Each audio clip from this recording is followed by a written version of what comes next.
Hello guys, welcome back. അപ്പോൾ ഇന്നത്തെ ഈ വീഡിയോയിലൂടെ നമ്മൾ നോക്കാൻ പോകുന്നത് ടെക്സ്റ്റ് അനിമേഷനെ കുറിച്ചിട്ടാണ്. അപ്പോൾ ഈ ഒരു ടെക്സ്റ്റ് അനിമേഷനെ കുറിച്ച് പറയണമെന്നുണ്ടെങ്കിൽ ഈ ഒരു ടെക്സ്റ്റ് അനിമേഷൻ നമ്മൾ ചെയ്യാൻ പോകുന്നത് നമ്മുടെ കെയിൻമാസ്റ്ററിലാണ്. അത് മാത്രമല്ല ഈ ഒരു ടെക്സ്റ്റ് അനിമേഷൻ ഉപയോഗിക്കാൻ പറ്റിയ ഒരു ബെറ്റർ ആയിട്ടുള്ള പ്ലേസസ് എവിടെയെന്ന് വെച്ചാൽ നമുക്ക് ഈ ടെക്സ്റ്റ് അനിമേഷൻ ഒരേപോലെ തന്നെ നമുക്ക് ടൈറ്റിൽ അനിമേഷൻ ആയിട്ടും അതേ കണക്കിന് നമുക്ക് നമ്മുടെ വീഡിയോസിൽ ലോവർ തേർഡ് ആയിട്ട് ഉപയോഗിക്കാൻ കഴിയുന്നൊരു ആ ടെക്സ്റ്റ് അനിമേഷൻ തന്നെയാണ് നമ്മൾ ഇന്ന് ചെയ്യാൻ പോകുന്നത് ഈ ഒരു ടെക്സ്റ്റ് അനിമേഷൻ എന്ന് പറയുന്നത്.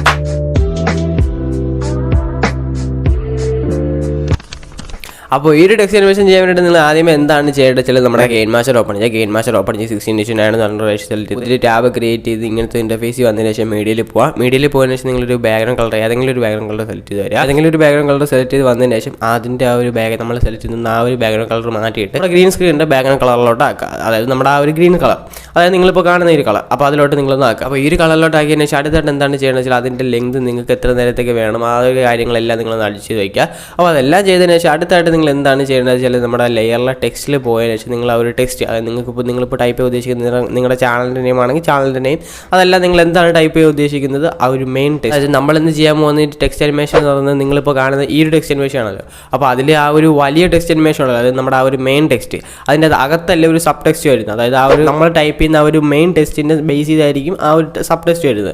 അപ്പോൾ അതിനെ ബേസ് ചെയ്തിട്ടുള്ള സബ് ടെക്സ്റ്റ് ടൈപ്പ് ചെയ്യാൻ അടുത്ത പരിപാടി എന്ന് പറയുന്നത്. അപ്പോൾ അതിന് മുന്നേ ആയിട്ട് നിങ്ങൾ ടൈപ്പ് ചെയ്യേണ്ടതായിട്ടുള്ളതെന്ന് വെച്ചാൽ ആ ഒരു വലിയ ടെക്സ്റ്റ്. അപ്പോൾ ആ ഒരു വലിയ ടെക്സ്റ്റ് മീൻസ് ആ ഒരു മെയിൻ ടെക്സ്റ്റ്. അപ്പോൾ ആ ഒരു മെയിൻ ടെക്സ്റ്റ് നിങ്ങൾ എന്തിനും ബേസ് ചെയ്താണ് ടൈപ്പ് ചെയ്യുന്നത്. അപ്പോൾ അത് ടൈപ്പ് ചെയ്യുക. ഞാനിപ്പോൾ ടൈപ്പ് ചെയ്യുന്നത് വെച്ചാൽ എൻ്റെ ഈ ചാനലിനെ ബേസ് ചെയ്തിട്ടാണ്. അപ്പോൾ ഈ ഒരു ചാനലിനെ ബേസ് ചെയ്ത് വഴിവെക്കണമെന്ന് ഞാൻ എഴുതുന്നു. അപ്പോൾ അത് കഴിഞ്ഞതിന് ശേഷം അതിൻ്റെ ലിങ്കൊക്കെ നിങ്ങളൊന്ന് അഡ്ജസ്റ്റ് ചെയ്ത് കൊടുക്കുക. അടുത്തായിട്ട് നിങ്ങൾ എന്താണ് ചെയ്യേണ്ടത് വെച്ചാൽ നമ്മുടെ ആ ഒരു സ്റ്റോറി പോയതിനു ശേഷം, നമ്മുടെ കെയിൻമാസ്റ്ററിൻ്റെ ടെക്സ്റ്റ് സ്റ്റോറി പോയതിനു ശേഷം അവിടെ മിക്സർ ബോട്ടം എന്ന് പറഞ്ഞൊരു ഫോണ്ട് ഡൗൺലോഡ് ചെയ്ത് ഞാനിപ്പോൾ ഇവിടെ അപ്ലൈ കണക്കൊന്ന് അപ്ലൈ ചെയ്യുക. അപ്പോൾ അതിനുശേഷം അടുത്തായിട്ട് നമ്മൾ എന്താണ് ചെയ്യുന്നത് വെച്ചാൽ നമ്മുടെ സെക്കൻഡ് ടെസ്റ്റ് ടൈപ്പ് ചെയ്യാന്നാണ്, അതായത് നമ്മുടെ സബ് ടെസ്റ്റ്. അപ്പോൾ നമ്മുടെ സബ് ടെസ്റ്റ് ഞാനിപ്പോൾ എൻ്റെ ചാനലിനെ ബേസ് ചെയ്തിട്ടുള്ള എൻ്റെ ഒരു ചാനലിൻ്റെ കോട്ട് ഞാൻ ടൈപ്പ് ചെയ്യുന്നു, അതായത് 𝚂𝚾𝚆 എന്നുള്ളത്.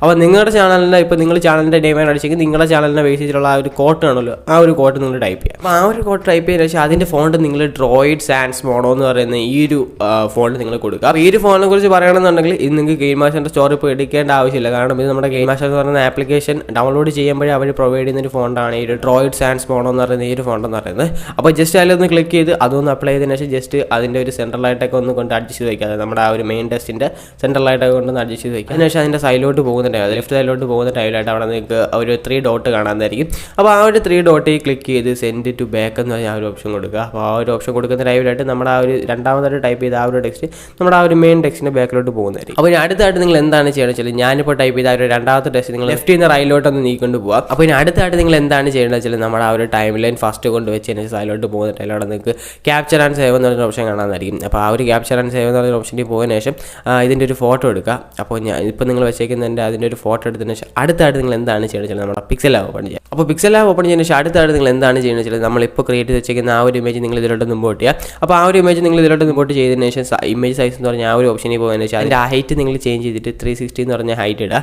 അപ്പോൾ ആ ഒരു 360 എന്ന് പറഞ്ഞ ഹൈറ്റ് ഇടുന്ന ടൈമിൽ നിങ്ങൾക്ക് ഇങ്ങനെയായിട്ട് വരുന്നതായിരിക്കും. അപ്പോൾ ഇനി അടുത്തായിട്ട് നിങ്ങൾ എന്താണ് ചെയ്യണമെന്ന് വെച്ചാൽ ആ ഒരു ക്രോപ്പ് എന്ന് പറഞ്ഞ ഒരു ഓപ്ഷനിൽ പോയതിനു ശേഷം നമ്മുടെ ആ ഒരു ടെക്സ്റ്റിൻ്റെ ഹാഫ് അങ്ങ് ക്രോപ്പ് ചെയ്തെടുക്കുക. അതേ കണക്ക് തന്നെ താഴത്തെ ഹാഫ് നിങ്ങൾ അങ്ങ് ക്രോപ്പ് ചെയ്തെടുക്കുക. അങ്ങനെ ഒരു 2 ഹാഫ് നിങ്ങൾ ഹാഫ് ബൈ ഹാഫ് വന്നിട്ട് സേവ് ചെയ്തെടുക്കുക. അപ്പോൾ സേവ് ചെയ്തെടുത്തതിന് ശേഷം അടുത്തായിട്ട് നിങ്ങൾ എന്താണ് ചെയ്യേണ്ടത് വെച്ചാൽ നമ്മുടെ കെയിൻമാസ്റ്റർ ഓപ്പൺ ചെയ്യുക. അപ്പോൾ കെയിൻമാസ്റ്റർ ഓപ്പൺ ചെയ്യുന്ന ശേഷം അടുത്തായിട്ട് നിങ്ങൾ എന്താണ് ചെയ്യുന്നത് വെച്ചാൽ നമ്മൾ നേരത്തെ ക്രിയേറ്റ് ചെയ്യുന്ന ആ ഒരു ടാബ് തന്നെ ഓപ്പൺ ചെയ്യുക. ആ ഒരു ടാബ് തന്നെ ഓപ്പൺ ചെയ്തതിന് ശേഷം ഇവിടെ നമ്മുടെ ലെയറിലെ മീഡിയയിൽ പോയതിനു ശേഷം നമ്മളിപ്പോൾ ക്രിയേറ്റ് ചെയ്ത് വെച്ചിരിക്കുന്ന ആ ഒരു ഹാഫ് ബൈ ഹാഫ് ആ ഒരു ടെക്സ്റ്റിൻ്റെ ഇമേജ് നിങ്ങൾ ഇതിലോട്ട് ഇമ്പോർട്ട് ചെയ്യുക. ഇമ്പോർട്ട് ചെയ്തതിന് ശേഷം അടുത്തായിട്ട് നിങ്ങൾ എന്താണ് ചെയ്യേണ്ടത് വെച്ചാൽ നമ്മുടെ ആ ഒരു മെയിൻ ടെക്സ്റ്റിനനുസരിച്ച് അതൊക്കെ ഒന്ന് അഡ്ജസ്റ്റ് ചെയ്ത് വയ്ക്കുക. അപ്പോൾ ഇമ്പോർട്ട് ചെയ്ത ആ ഒരു ഹാഫ് ബൈ ഹാഫ് ടെക്സ്റ്റ്. അപ്പോൾ അതിനുശേഷം അടുത്തായിട്ട് നമ്മൾ എന്താണ് ചെയ്യേണ്ടത് വെച്ചാൽ നമ്മുടെ ആ ഒരു മെയിൻ ടെക്സ്റ്റ്, അതായത് നമ്മൾ ടൈപ്പ് ചെയ്ത് ഇവിടുത്തെ ആ ഒരു മെയിൻ ടെക്സ്റ്റ് നിങ്ങൾ ഡിലീറ്റ് ചെയ്ത് കളയുക.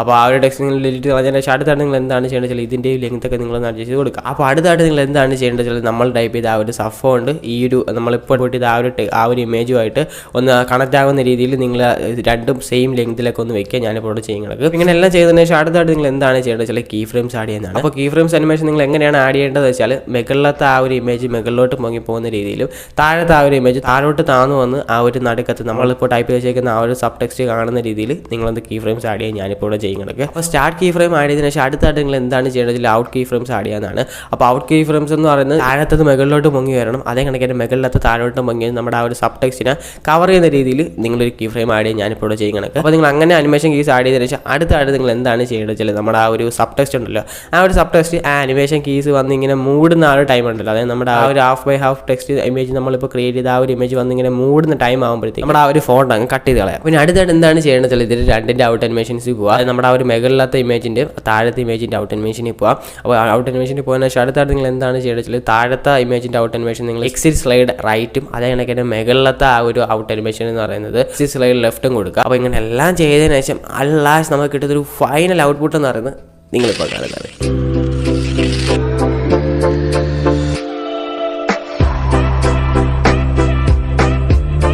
അപ്പോൾ ഇനി വേണമെങ്കിൽ നമ്മളിപ്പോൾ ചെയ്ത ആ ഒരു ടെക്സ്റ്റ് അനിമേഷൻ നിങ്ങൾക്ക് ക്രോമയ്ക്കൊക്കെ ഓൺ ചെയ്ത് നിങ്ങൾക്ക് വേറെ ഏതെങ്കിലും വീഡിയോയിൽ അപ്ലൈ ചെയ്യണമെന്നുണ്ടെങ്കിൽ അങ്ങനെ നിങ്ങൾക്ക് ലോവർ തേർഡായിട്ടോ അതല്ല ടെക്സ്റ്റ് അനിമേഷനായിട്ട് അപ്ലൈ ചെയ്യാവുന്നതാണ്. അപ്പോൾ ഇത്രയുള്ള നമ്മുടെ ഇന്നത്തെ ഈ ഒരു വീഡിയോ എന്ന് പറയുന്നത്. അപ്പോൾ ഇന്നത്തെ ഈ വീഡിയോ എല്ലാ കണ്ടന്റ് ക്രിയേറ്റേഴ്സിനും ഇഷ്ടപ്പെട്ടിട്ടുണ്ടെന്നോ അതേ കിടക്കുന്ന ഇഷ്ടമായിട്ടുണ്ടെന്ന് തന്നെ ആയിരുന്നു. അപ്പോൾ ഇഷ്ടപ്പെട്ടിട്ടുണ്ടെന്നുണ്ടെങ്കിൽ എന്തായാലും ഇവിടെ ലൈക്ക് അടിക്കുക. പിന്നെ ആണെങ്കിൽ പുതുതായിട്ടാണ് നമ്മുടെ ഒരു ചാനൽ കാണുന്നതെന്നുണ്ടെങ്കിൽ നമ്മൾ ഇതേക്കണക്കത്തെ ഫിലിം മേക്കർ റിലേറ്റഡ് കൺസേൺ. അപ്പോൾ ഫിലിം മേക്കർ റിലേറ്റഡ് കൺസേണോട് താല്പര്യമുള്ളവർ ഇഷ്ടമുള്ളവർ തീർച്ചയായിട്ടും നമ്മുടെ ഈ ചാനലും കൂടെ സബ്സ്ക്രൈബ് പിന്നെ അടുത്തിരുന്ന ബെല്ലൈക്കനെ കുറിച്ച് ഓൾ നോട്ടിഫിക്കേഷൻ ചെയ്ത ടൈമിൽ ഞാൻ വീഡിയോസ് എല്ലാം നിങ്ങൾ അപ്പോൾ വീണ്ടും നമുക്ക് നല്ലൊരു ഫിലിമൊക്കെ റിലേറ്റഡ് കണ്ടന്റ് തന്നെ കാണാം. സോ അതുവരെ ബൈ.